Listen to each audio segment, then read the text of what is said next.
Today we'll talk about how can you disable this sign or know how you can do that on your Olymptrade app. So you just follow these ways, then it's going to work with you.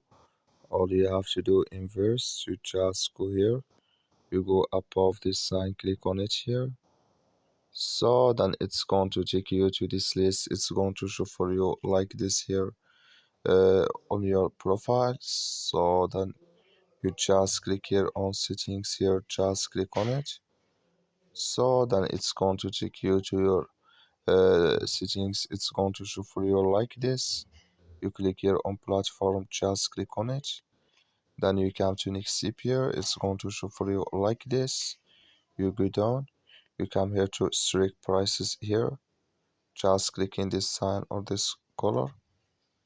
Like you see color, it's gone. That means strict prices disabled with us now. That's all you have to do. That's all. Thank you for watching. Don't forget to support us by like and subscribe.